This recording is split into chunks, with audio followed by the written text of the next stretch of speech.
शाहिद साहब, सबसे पहले तो ये बताइए कि किस हद तक आप जो सियासी मंजरनामा क्लियर हुआ, जो पॉलिटिकल अनसर्टेनिटी थी वो खत्म हुई? जी अस्सलाम वालेकुम जी। इमरान भाई, सियासी मंजरनामा बहुत क्लियर हुआ जैसे ही ये इलेक्शन की डेट आई है, और इसके अलावा इकोनॉमिक स्टेबिलिटी आना शुरू हुई है, क्योंकि हमारी मार्केट आपको पता है कि इकोनॉमिक स्टेबिलिटी पे बहुत ज़्यादा परफॉर्म करती है। और इसमें जो केयर टेकर गवर्नमेंट ने बहुत सारे स्टेप्स लिए हैं, जिसमें एनर्जी के मसले को हल करने के एक बहुत बड़ा स्टेप लिया है। और ये बहुत अरसे से इसके ऊपर जो है वो बहुत सारी बातें चल रही थी प्रीवियस गवर्नमेंट में, लेकिन हुआ कुछ नहीं था। तो अब जाके एनर्जी के ऊपर बहुत बड़ा स्टेप लिया गया है, और जो आईएमएफ के हमने सारे बेंचमार्क्स पूरे कर लिए हैं, जो कि आईएमएफ का नवंबर में रिव्यू शुरू हो रहा है। और उसमें बहुत ज़्यादा कभी इम्कानात हैं कि ये हमारा गो थ्रू हो जाएगा, और हमें इंशाल्लाह नेक्स्ट ट्रांच जो है वो हमें मिल जाएगी। तो इसके ऊपर इन्वेस्टर्स बहुत ज़्यादा बुलिश हैं। और इसके अलावा जो जो कंपनीज के रिजल्ट्स हैं वो बड़े ज़बरदस्त आ रहे हैं। तकरीबन 46% जो है वो 9 मंथ CY23 के रिजल्ट्स जो हैं वो ज़्यादा हैं कंपेयर टू लास्ट ईयर।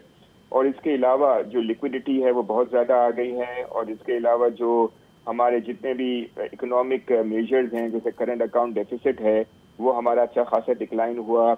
इस दफ़ा जो है पहले क्वार्टर 2024 में सिर्फ $1 बिलियन से कम हमारा करंट अकाउंट डेफिसिट रहा, जो कि बहुत ही ज़्यादा इम्प्रूवमेंट है कंपेयर टू लास्ट ईयर।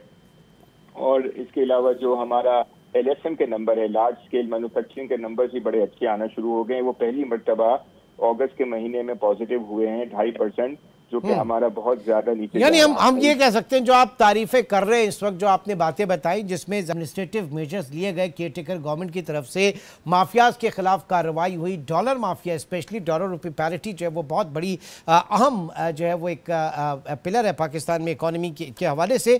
तो ये सारे तो कंप्लाइंस के इशूज़ थे जो इलेक्टेड गवर्नमेंट को करने होते हैं, लेकिन अब तक की जितनी भी हुकूमतें हैं ये उनके एन नाक के नीचे होते थे। ये तमाम माफियाज जो है वो पल रहे थे।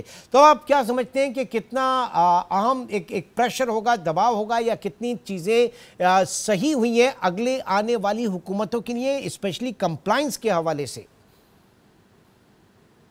इसमें जो सबसे अहम रोल जो है वो स्पेशल इन्वेस्टमेंट फैसिलिटेशन काउंसिल ने केयर टेकर गवर्नमेंट के साथ रोल प्ले किया है, क्योंकि उनके बगैर जो है ये सारी चीज़ें होना मुमकिन नहीं थी। और आपने बहुत ही अच्छा ये रुपी डॉलर पैरिटी के ऊपर कहा। और रुपी डॉलर पैरिटी सबसे इब्तदा हुई जब यहाँ पे कंट्रोल होना शुरू हुआ, और रुपया जो है वो हमारा मजबूत होना शुरू हुआ, और कोई 10-11% जो है उसमें हमारी अप्रिसिएशन हुई रुपये की। आज जो है हम 8-8.5% जो है वो पॉजिटिव हैं।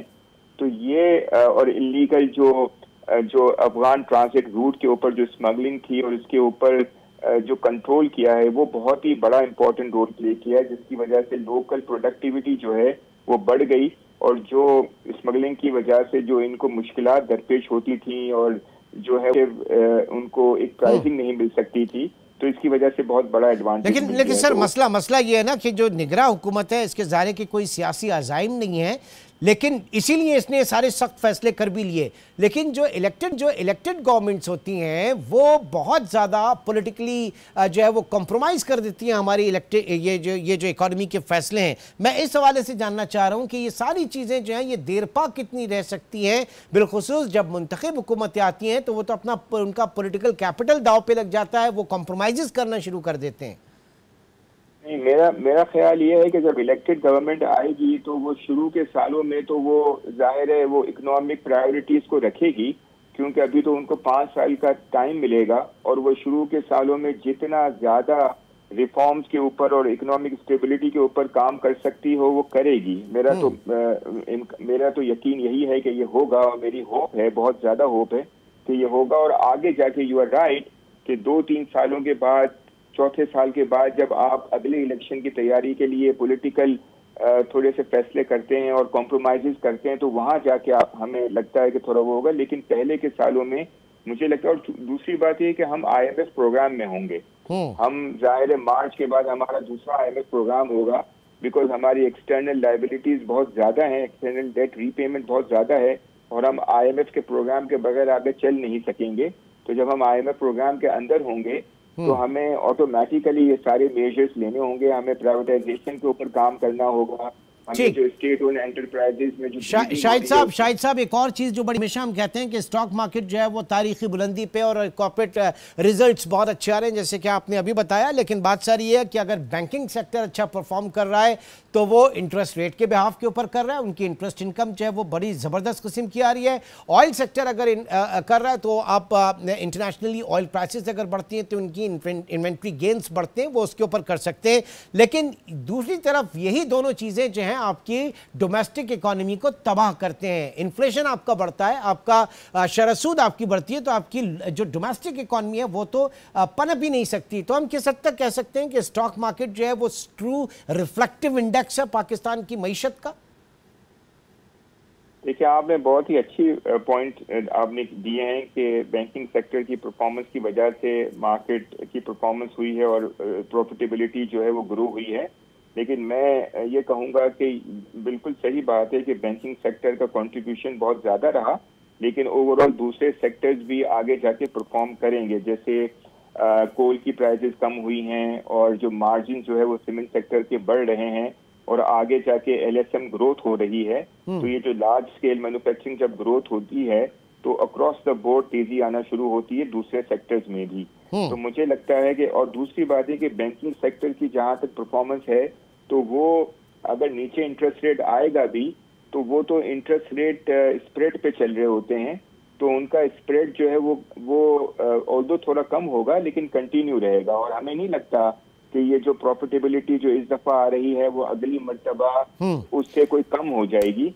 अगली मर्तबे भी प्रॉफिटेबिलिटी इसी तरीके की रहेगी। बहरहाल सर गेम चेंजर एसआईएफसी है और उसमें भी अगर जो हमारे एनर्जी सेक्टर है और हमारे एग्रीकल्चर सेक्टर है तो बात सारी ये है कि पाकिस्तान में स्पेशली माइनिंग्स के हवाले से बात की गई वहां पर, तो पाकिस्तान से फर्निश गुड्स एक्सपोर्ट हो बजाय इसके कि रॉ मटेरियल एक्सपोर्ट करके हम अपनी एक्सपोर्ट प्रोसीडिंग्स दिखाएं। आप एक्सपोर्ट जरूर करें लेकिन फर्निश गुड्स को करें, तब आप सही मानों में एसआईएफसी जो है वो खिदमत कर सकेगा इस मुल्क की। जी बिल्कुल, और एसआईएफसी के तहत जो है हमें फॉरेन डायरेक्ट इन्वेस्टमेंट जो है वो हमें अट्रैक्ट करनी है और हमारे पास बहुत सारे ऐसे एरियाज हैं जहाँ पे अट्रैक्ट हो सकती है। एग्रीकल्चर में बहुत ज़बरदस्त हमारे पास अपॉर्चुनिटीज़ हैं, माइनिंग के ऊपर बहुत ज़्यादा अपॉर्चुनिटीज़ हैं। तो ये रिकोडिक की जो जहाँ पे इन्वेस्टमेंट की गई है और जहाँ पे सऊदी की इन्वेस्टमेंट फर्दर आ सकती है वहाँ पे तो बहुत बड़ी अपॉर्चुनिटी है। मतलब अगर ये अगले 3-4 साल में अगर ये रिकोडिक का वो हो गया, सारा ऑपरेशनलाइज हो गया, तो ये साल की कोई $3-4 बिलियन की एक्सपोर्ट हो यहाँ से होना चाहिए। ठीक है, बड़ा पोटेंशियल है उसके अंदर।